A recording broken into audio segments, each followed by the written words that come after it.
नमस्कार दोस्तों, साहित्य की ओर में आज की कहानी है मालती जोशी जी द्वारा लिखी गई कहानी बिंदा। अनुराधा ने नाश्ते की टेबल से उठते हुए कहा, सीमा मैं शाम के खाने पर नहीं हूँ और घर लौटने में भी शायद देर हो। कहीं जा रही हैं? नहीं, ऑफिस में ही फेयरवेल पार्टी है। किसकी? मेरी। आपका ट्रांसफ़र हो गया है क्या? नहीं, मैं नौकरी छोड़ रही हूँ। समीर अखबार में सिर डाले बैठा था, एकदम चौंक पड़ा। नौकरी छोड़ रही हो? किस खुशी में? मैं शादी कर रही हूँ, उसने शांत स्वर में कहा। समीर के हाथ से अखबार छूट गया। बोला, इस बुढ़ापे में तुम्हें यह क्या सूझी? पर उसकी बात पूरी होने से पहले ही सीमा उठकर ननद के गले लग गई थी। आप शादी कर रही हैं दीदी? What a pleasant surprise. इस खबर का कब से इंतज़ार था। कौन है वह खुशनसीब? अनुराधा ने पर्स में से एक कार्ड निकालकर उसे थमा दिया। वाह, बाकायदा कार्ड वगैरह छपवा कर शादी की जा रही है, समीर ने तंज किया। क्यों, शादी में कार्ड नहीं छपते क्या? कुछ भी बोले जा रहे हैं, सीमा ने कहा और अधीरता से कार्ड निकाल कर पढ़ा। Anuradha and Pradeep invited you. वाह, आप लोगों ने अपने नाम से निमंत्रण छपवाया। So sweet. प्रदीप मतलब प्रदीप मेहता? मैं वही सोच रही थी। आपके बॉस है ना? फैंटास्टिक। वह आगे बढ़ती गई। यह क्या, दो की शादी रखी है आपने? 30 तो आज हो ही गई, 31 और 1, बस 2 ही दिन बीच में है।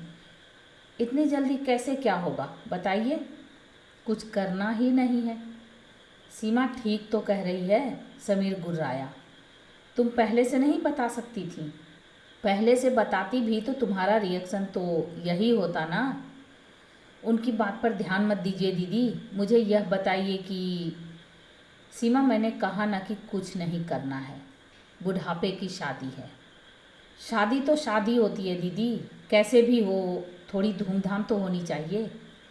थोड़ी धूमधाम हो रही है। मेरी कलीग है ना पूनम, रविवार को उसने संगीत और मेहंदी का कार्यक्रम रखा है। बाद में डिनर भी होगा। तुम और शमा जरूर आना। आना मतलब? मैं इतवार की सुबह ही पूनम के यहाँ शिफ्ट हो जाऊंगी। दूसरे दिन वहीं से मंदिर जाऊंगी। मंदिर क्यों? शादी आर्य समाज मंदिर में होगी ना। कार्ड में वह नहीं लिखा है, पर तुम लोगों को आना है, शादी में भी और रिसेप्शन में भी। अच्छा मैं चलूँ, देर हो रही है। आज नौकरी का आखिरी दिन है, अपना रिकॉर्ड खराब करना नहीं चाहती। सीमा बंद दरवाजे की तरफ कुछ देर अपलक देखती रही, फिर एकदम पति पर बरस पड़ी। यह तो साफ नज़र आ रहा था कि आपको खुशी नहीं हुई है, पर आदमी दिखावा तो कर सकता है। क्या ज़रूरत थी? मेरे हिस्से की खुशी तो तुमने जाहिर कर दी। वाह, क्या गदगद हुई जा रही थी। खुशी की बात हो तो लोग खुश होते ही हैं। सब लोग आप जैसे नहीं होते। उस बुढ़ऊ से शादी कर रही है, उसमें कौन सी खुशी की बात है? पता है, उसके कॉलेज गोइंग बेटे हैं 2। दीदी की अगर समय से शादी हो गई होती तो इनके भी इतने बड़े बच्चे होते। हमारा शौनक ही अगले वर्ष कॉलेज में होगा। दीदी के बच्चे तो उससे बड़े ही होते ना। जो कुछ भी हो, इतने दिनों बाद उनके जीवन में एक सुख की बयार आई है। आप उन्हें बधाई नहीं दे सकते थे? उल्टे ताना मारते रहे, उल्टी सीधी बातें करते रहे। मुझे इतनी शर्म आ रही थी कि क्या बताऊं। मैडम, ये जो तुम बयार वगैरह कह रही हो ना, आंधी है आंधी, तुम्हारे सारे सपनों को उड़ा कर ले जाएगी। कौन से सपने? यही कि बेटी को डॉक्टर बनाऊंगी, उसके लिए डॉक्टर दूल्हा लाऊंगी, बेटे को इंजीनियर बनाऊंगी, उसे अमेरिका भेजूंगी, सारे अरमान धरे रह जाएंगे। देखिए, मैंने जो सपने देखे हैं अपने पति के भरोसे देखे थे, दीदी के भरोसे नहीं। अगर अब मेरे पति की हैसियत नहीं है तो ना सही, ज़रूरी थोड़े ही है कि दुनिया का हर बच्चा डॉक्टर इंजीनियर बने। फिर मेरे पास एक विकल्प और भी है। आपके यहाँ तो परंपरा है कि बहनें भाई को पढ़ाती हैं। शमा 12वीं के बाद कोई जॉब कर लेगी। हाँ, आपके घर की दूसरी परंपरा मैं नहीं निभाऊंगी। मैं अपनी बेटी को अनब्याही नहीं रखूंगी। शौनक की जॉब लगते ही उसकी शादी कर दूंगी।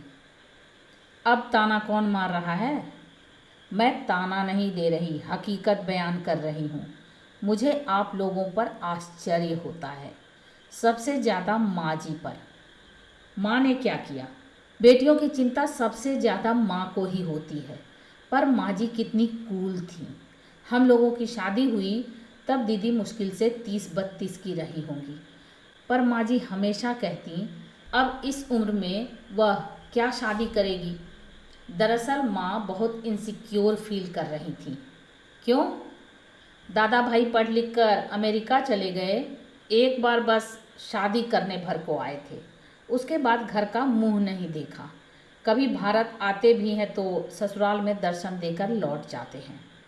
माँ को डर लगा रहता था कि कहीं यह भी चला गया तो मेरा क्या होगा, मैं किसके पास रहूँगी। पर आप तो कहीं जाने वाले नहीं थे तो आप ही पहल करते, दीदी की शादी करवाते। शादी कोई मजाक है? बोरे भर रुपया लगता है उसमें। बड़े वहाँ ऐश कर रहे हैं, मैं अकेला बलि का बकरा क्यों बनूं? बलि का बकरा तो बेचारी दीदी बनी है। अपने स्वार्थ के लिए आप सबने उनके सपने गिरवी रख दिए थे। अब जब वो उठाने जा रही हैं तो आपको आग लग रही है। इतने स्वार्थी लोग मैंने कभी नहीं देखे। क्या स्वार्थ देखा तुमने मेरा? आपको एक परमानेंट कमाऊ मेंबर मिल गया था। उसके भरोसे आप अपने बिजनेस का खेल खेलते रहे। कभी मैक्सिको, कभी पूना। गृहस्थी ऐसे नहीं चलती। सच बताऊं, मुझे यह घर, यह गृहस्थी कभी अपनी लगी है नहीं। इस घर की हर चीज़ दीदी के पैसों से, दीदी की पसंद से है।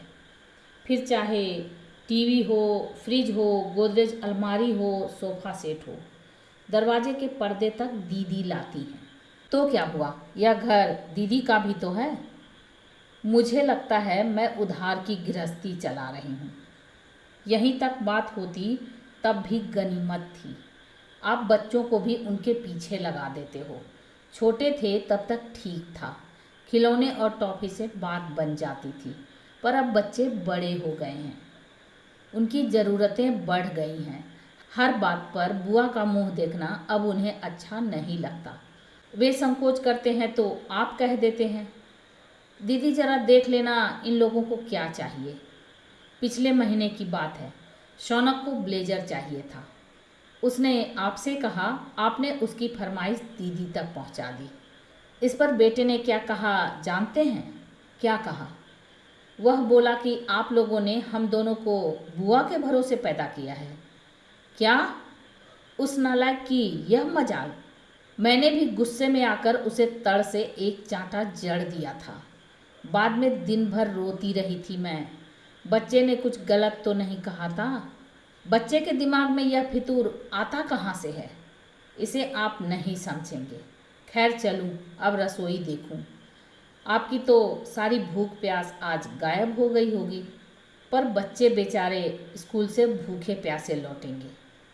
ठीक 1:30 बजे दोनों बच्चे घर में दाखिल हुए। आते ही घर में हंगामा शुरू हो गया। रोज़ की तरह उन्होंने बस्ते और जूते इधर उधर फेंके। फिर सीमा ने डांट लगाते हुए खुद ही उठाए। यूनिफॉर्म बदलने के लिए भी 10 बार कहा गया, तब बदले गए। फिर हाथ मुंह धोने के लिए एक बार और डांट लगानी पड़ी। सब लोग खाने की मेज पर आकर बैठे, तब जाकर शांति स्थापित हुई। मम्मी आज त्योहार है कोई? शमा ने पूछा। आपने हलवा बनाया है? आज बहुत बड़ा त्योहार है बेटा। कौन सा? बुआ की शादी हो रही है। वाओ, शमा ने किलकते हुए कहा। किससे हो रही है? Pradeep Mehta, the boss. Wow! Shama ने फिर किलकारी भरी तो समीर हत्थे से उखड़ गया। ये क्या वाऊ वाऊ लगा रखा है? This is just an expression पापा, शौनक ने कहा। खुशी जाहिर करने का एक तरीका है। तुम्हें बहुत खुशी हो रही है? क्यों, आपको नहीं हो रही? बच्चों ने एक साथ पूछा।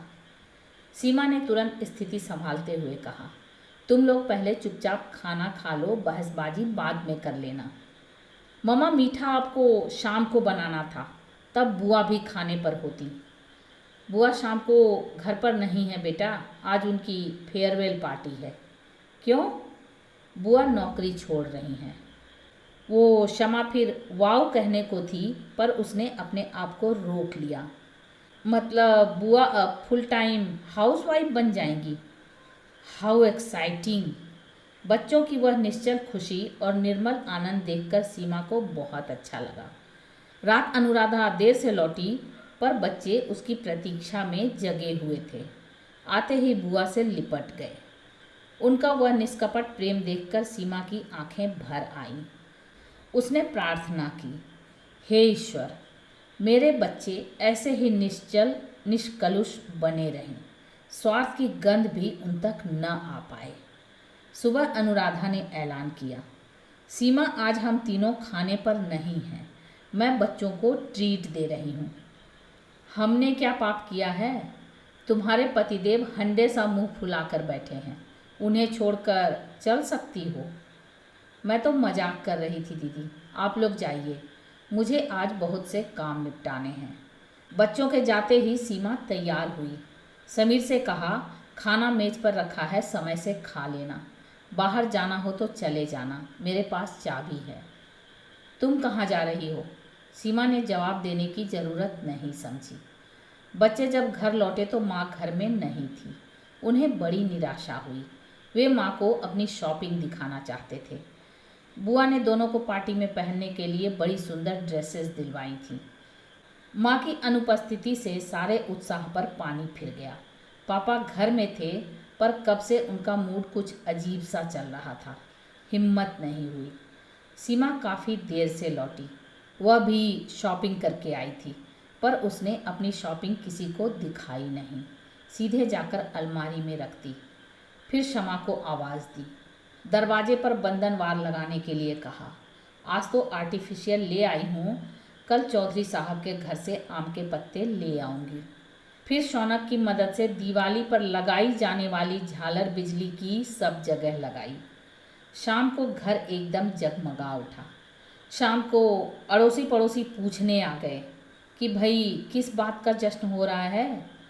भीतर बैठे अनुराधा और समीर को तब तक पता ही नहीं था कि बाहर क्या हो रहा है। सीमा ने कहा, दीदी 4-5 स्पेयर कार्ड्स हो तो मोहल्ले में बांट दूंगी। अनुराधा ने उसके सामने कार्ड का गट्ठर पटक दिया। प्रदीप ने ज़बरदस्ती थमाए थे, काम आ गए। सुबह अनुराधा ने 2 बड़े सूटकेसेस ड्राइंग रूम में लाकर रख दिए। बोली, 10 बजे पूनम मुझे पिकअप करने आएगी। दीदी अपनी सहेली से कहना नाश्ता यहीं करेगी। ओके कहते हुए अनुराधा कमरे में चली गई। समीर ने कहा, ये कितना सामान ले जा रही हैं? 45 साल की उम्र में क्या उनके पास इतना भी सामान नहीं होगा, खासकर तब जब वे हमेशा के लिए जा रही हैं। और एक बात याद रखिए, अगर वे अपना सारा सामान ले जाना चाहेंगी तो आपका घर नंगा हो जाएगा। समीर चुप हो गया। नाश्ते का शाही सरंजाम था, गुलाब जामुन, समोसे और पोहा। सब कुछ सीमा ने घर पर बनाया था। सुबह 5 बजे से उठी हुई थी वह। अनुराधा के लिए उसने चांदी की प्लेट निकाली थी। उसके आसपास फूलों की रंगोली बनाई थी। देखकर सबका जी खुश हो गया। नाश्ते के बाद वह शमा से बोली, गुड़िया चाय बना रखी है, तू सबको सर्व कर दे, तब तक मैं आ रही हूँ। दीदी मेरे साथ आइए तो। वह अनुराधा को पूजा के कमरे में ले गई। उसकी सास के ज़माने में इस कमरे की रौनक कुछ और थी। अब तो महज स्टोर रूम बनकर रह गया है। ठाकुर जी बेचारे चुपचाप एक चौकी पर विराजमान हैं। अनुराधा को एक चौकी पर बिठाते हुए सीमा बोली, दीदी कन्या की विदाई कैसे होती है यह आपके घर में देखने का सौभाग्य नहीं मिला। मैंने अपने घर में जो देखा है, सीखा है, वह कर रही हूँ। उसने अनुराधा के माथे पर रोली चावल का टीका किया, फिर उसकी गोद में एक सुंदर सी थैली रखकर उसमें चावल, नारियल, सुपारी, मेवे, मखानों से उसकी गोद भर दी। फिर उसने थैली से निकालकर एक डिब्बा उसकी गोद में रख दिया। अब ये क्या है? खोलकर देखिए। अनुराधा ने खोलकर देखा, बनारसी साड़ी थी। आप शादी में यही पहनेंगी। बाप रे, यह झल्लर मल्लर मैं पहनूंगी? बिल्कुल पहनेंगी। अर्जेंट में ब्लाउज सिलवा कर लाई हूँ, मना मत कीजिएगा। बस हो गया कि अभी कुछ और है ना? कहते हुए उसने लाल मखमली डिब्बे में से 2 कड़े निकाले। सीमा, तू पागल तो नहीं हो गई? एक दिन में कितने पैसे फूंक डाले? इतने पैसे मेरे पास हैं भी। ये आपकी माँ के कड़े हैं।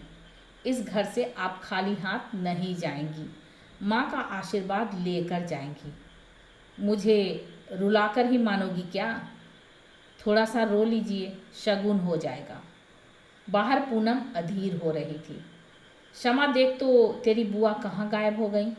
11 बजे की पार्लर में अपॉइंटमेंट है। बुआ पार्लर जाएंगी? वाओ, क्यों नहीं जाएंगी? सब दुल्हनें जाती हैं। शमा बुआ को बुलाने पूजा घर में गई। वहाँ अजीब दृश्य था। दोनों ननद भौजाई एक दूसरे के गले में बाहें डाले खड़ी थी और जार जार रो रही थी। शमा को पहली बार एहसास हुआ कि बुआ की शादी मतलब सिर्फ सेलिब्रेशन नहीं है। इसका मतलब है बुआ हमेशा के लिए यह घर छोड़कर जा रही हैं। इस बात का एहसास होते ही उसे भी रुलाई आ गई और वह बुआ से लिपटकर रो पड़ी। तो ये आप सुन रहे थे मालती जोशी जी द्वारा लिखी गई बहुत ही रोचक कहानी बिंदा, रेनू की आवाज़ में। ऐसी ही अनोखी कहानियों को सुनने के लिए मेरे चैनल को सब्सक्राइब करें, लाइक करें और शेयर करें। और हाँ, कमेंट करके ज़रूर बताएं कि आपको ये कहानी कैसी लगी। Thank you.